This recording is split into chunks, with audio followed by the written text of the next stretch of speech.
सुहागन महिलाएं इस शुभ मुहूर्त में करें डेली स्नान। पति को करोड़पति बनने में नहीं लगेगा समय। आइए दोस्तों जानते हैं कि नहाने से हमारे पति बनते हैं करोड़पति। दोस्तों, जिंदगी में हर कोई चाहता है कि उसके पास खूब सारा धन हो, उसको किसी चीज की कमी ना हो। तो हमें क्या करना चाहिए? आइए दोस्तों भगवान विष्णु की कथा के माध्यम से जानेंगे क्या है सच। आपके स्नान का समय आपकी किस्मत को चमका भी सकता है, चमकी हुई किस्मत को बर्बाद भी कर सकता है। शास्त्रों के अनुसार स्नान का सबसे शुभ मुहूर्त क्या है और इसका महत्व है, जान लें। एक बार भगवान विष्णु और माता लक्ष्मी क्षीर सागर में शेष नाग की शैया पर विश्राम कर रहे थे। तभी गरुड़ उस स्थान पर आ जाते हैं और भगवान विष्णु तथा माता लक्ष्मी से पूछने लगते हैं, हे प्रभु, मैं पृथ्वी लोक का भ्रमण करके आया हूँ। मैंने देखा कि पृथ्वी लोक पर अनेक मनुष्य नित्य स्नान करते हैं, किंतु फिर भी दुखी ही रहते हैं। उनके दुखी रहने का क्या कारण है? हे प्रभु, आप मुझे बताइए कि स्नान करने की सर्वोत्तम विधि क्या है? स्नान कब और कैसे करना चाहिए? स्नान करते समय कौन से मंत्रों का उच्चारण करना चाहिए? गरुड़ जी माँ लक्ष्मी से भी पूछते हैं, हे माता, मैंने ये भी देखा है कि अनेक महिलाएं नित्य स्नान करके आपकी पूजा आराधना करती है, किंतु फिर भी उनके घर में आपका वास नहीं होता है। इसका क्या कारण है? गरुड़ जी द्वारा इस प्रकार से प्रश्न पूछने पर भगवान विष्णु कहते हैं, हे पक्षी राज, तुमने उचित ही प्रश्न किया है। स्नान करना अत्यंत आवश्यक होता है। स्नान से ही शरीर शुद्ध होता है। स्नान करने से ही शरीर पवित्र होता है और मनुष्य पूजा पाठ आदि कर्म करने के पात्र बनता है। मैं तुम्हें एक अत्यंत पवित्र कथा सुनाता हूँ, उसे तुम ध्यान से सुनो। इस कथा में तुम्हें तुम्हारे सभी प्रश्नों के उत्तर प्राप्त हो जाएंगे। स्नान से जुड़ी पौराणिक कहानी। भगवान विष्णु कहते हैं, हे पक्षी राज, प्राचीन काल की बात है। मध्य देश में एक अत्यंत सुंदर नगर था, जहां पर एक धनवान सेठ रहता था, जिसकी 3 पुत्रियां थी। सेठ ने अपनी पुत्रियां को कभी किसी चीज की कमी होने नहीं दी। उसने उन्हें बड़े लाड प्यार से पाला था। उसकी पुत्रियां बहुत ही सुंदर और चंचल स्वभाव की थी। एक पिता का जो जो कर्तव्य होता है वह सभी उस सेठ ने पूर्ण किया। अपनी पुत्रियों को उसने सब कुछ दिया, लेकिन उसने केवल एक गलती की। उसने अपनी पुत्रियों को शास्त्र ज्ञान नहीं दिया। जीवन में सब कुछ पाकर भी उसकी पुत्रियों का जीवन अधूरा था। ज्ञान के बिना कोई भी मनुष्य पूर्ण नहीं होता है। पैसा, संपत्ति, सौंदर्य होकर भी उसकी पुत्रियों के पास वो नहीं था जो प्रत्येक स्त्री के पास होना चाहिए। फिर जब उसकी तीनों पुत्रियां जवान हुई तो सेठ ने उसकी तीनों पुत्रियों का विवाह एक अच्छे कुल में कर दिया। तीनों के पति बड़े बड़े व्यापारी थे और सभी राजमहल में रहने के लिए चली गई। जैसे ही तीनों रहने के लिए अपने घर चली गई, वहां पर उनका भव्य दिव्य स्वागत किया गया। विवाह के बाद की सभी रस्में की गई और उन तीनों के ससुराल वालों ने उन्हें बहुत मान सम्मान दिया और सभी के साथ प्रेम से व्यवहार किया। वे तीनों अपने ससुराल में बड़े ही मौज से रहने लगी। तीनों सुबह देर से जागती थी, देर से स्नान करती थी, बिना स्नान किए ही भोजन किया करती थी और कभी कभी ही पूजा पाठ किया करती थी। उनकी सास ने उन्हें कई बार टोका, लेकिन किसी ने अपनी सास की बात नहीं मानी और अपनी ही मनमानी करने लगी। लेकिन जैसे जैसे समय बीतता गया, उन तीनों पुत्रियों के ससुराल में परेशानियां बढ़ने लगी।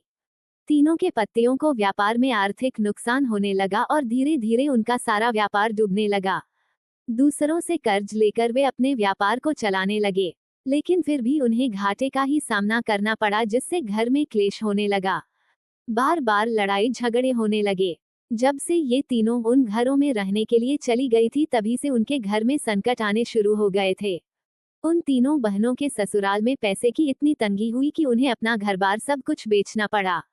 वे सभी झोपड़ी में जाकर रहने लगे, लेकिन वे तीनों बहनें झोपड़ी में रहना पसंद नहीं करती थीं, इसीलिए वे अपने ससुराल को छोड़कर मायके में वापस आ गई और अपने पिता के साथ रहने लगी। अपने घर पर आकर भी उन तीनों की आदत नहीं बदली और घर पर आकर भी वह तीनों बहनें बड़े मौज से रहने लगी। वहां पर भी वे तीनों देर से उठती थी, देर से स्नान करती थी, बिना स्नान किए ही भोजन किया करती थी, जिस कारण से उनके पिता को भी व्यापार में नुकसान होने लगा और उसकी भी आर्थिक स्थिति खराब होने लगी। फिर एक दिन उनके द्वार पर भगवान विष्णु एक साधु का रूप धारण करके आ गए। सेठ ने उस साधु का प्रेम से स्वागत किया और उनके पैर धोकर उन्हें प्रणाम किया। फिर सेठ ने उस महान साधु को अपना दुख बताया और उस पर निवारण करने के लिए उपाय पूछा। सेठ ने अपनी पुत्रियों को भी बुलाया और साधु को उनके बारे में भी सारी हकीकत बता दी। जैसे ही उस साधु ने सेठ की तीनों पुत्रियों की तरफ देखा तो उन्हें सारी हकीकत पता चली। उन तीनों बहनों के चारों ओर नकारात्मक शक्ति का घेरा बना हुआ था, जो उनके साथ ही चल रहा था। वे जहां पर भी जाती वह नकारात्मक ऊर्जा उनका पीछा नहीं छोड़ रही थी। उस सिद्ध साधु ने उस सेठ से कहा, तुम्हारी तीनों बेटियों की आदतों के कारण उनके चारों ओर नकारात्मक ऊर्जा का घेरा बना हुआ है। इसी कारण से ये जहां पर भी जा रही है वहां पर केवल दुख और संकट आ रहे हैं। तुम्हारी तीनों पुत्रियां अत्यंत आलसी हैं। ये देर से जागती है, देर से स्नान करती है, बिना स्नान की यही भोजन करती है और यही वजह है कि उनके जीवन में ये संकट आ रहे हैं। स्नान करने का सबसे शुभ समय। फिर उस साधु ने उस सेठ को और उनकी पुत्रियों को अत्यंत महत्वपूर्ण ज्ञान दिया और उसका नित्य पालन करने के लिए कहा। भगवान विष्णु कहते हैं, हैवत स्नान के 4 प्रकार होते हैं: ब्रह्म स्नान, देव स्नान, आर्षि स्नान, मानव स्नान और दानव स्नान। इन्हें समय के अनुसार वर्गीकृत किया गया है। शास्त्रों में ब्रह्म मुहूर्त में किए जाने वाले स्नान को सर्वश्रेष्ठ माना गया है। देव स्नान सुबह 5-6 बजे के बीच किया जाने वाला स्नान देव स्नान कहलाता है। मानव स्नान सुबह 6-8 बजे के बीच में किया जाने वाला स्नान। ये स्नान सूर्योदय के समय या सूर्योदय के ठीक बाद में किया जाता है। सुबह 8 बजे के बाद स्नान करने से व्यक्ति के जीवन में दुर्भाग्य आता है। उसके शरीर में नकारात्मक ऊर्जा का वास होने लगता है। ऐसा मनुष्य जिस स्थान पर भी जाता है उसके साथ दुर्भाग्य चला आता है। तुम्हारी ये तीनों पुत्रियां सुबह देर से स्नान करती थी, जिस कारण से उनके ससुराल की सारी संपत्ति नष्ट हो गई और अब तुम्हारी भी धन संपत्ति नष्ट हो रही है। स्नान करते समय जपे ये मंत्र। भगवान विष्णु कहते हैं, हे वत्स, अब मैं तुम्हें स्नान करते समय बोले जाने वाले अत्यंत महत्वपूर्ण मंत्र के बारे में बताने जा रहा हूँ। इसे ध्यान से सुनो। जो भी इस मंत्र का उच्चारण करते हुए स्नान करता है, उसके सभी पाप उसी क्षण नष्ट हो जाते हैं। उसका दुर्भाग्य भी नष्ट हो जाता है और उसे सुख समृद्धि प्राप्त होती है। वह मंत्र इस प्रकार है: गंगे च यमुने चैव गोदावरी सरस्वती नर्मदे सिंधु कावेरी जले अस्मिन् सन्निधिं कुरु। इसका अर्थ है, हे गंगा, यमुना, गोदावरी, सरस्वती, नर्मदा, सिंधु और कावेरी माँ, मेरे स्नान करने के जल में कृपया आप सभी पधारिए। इस मंत्र के उच्चारण से सभी तीर्थ स्थानों में स्नान करने का पुण्य मिलता है।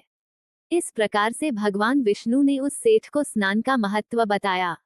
सेठ की तीनों पुत्रियों को अपनी गलती समझ में आ गई। वे तीनों अपने अपने ससुराल में रहने के लिए चली गई और भगवान विष्णु द्वारा बताए गए स्नान के सभी नियमों का पालन करने लगी। तीनों सुबह ब्रह्म मुहूर्त में जागकर स्नान करने लगी और नित्य सूर्य को जल देने लगी।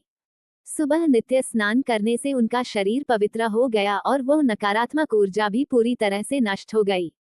धीरे धीरे उनके पति का व्यापार भी ठीक से चलने लगा और उनका खोया हुआ सब कुछ उन्हें फिर से वापस मिल गया और तीनों बहनें बड़ी ही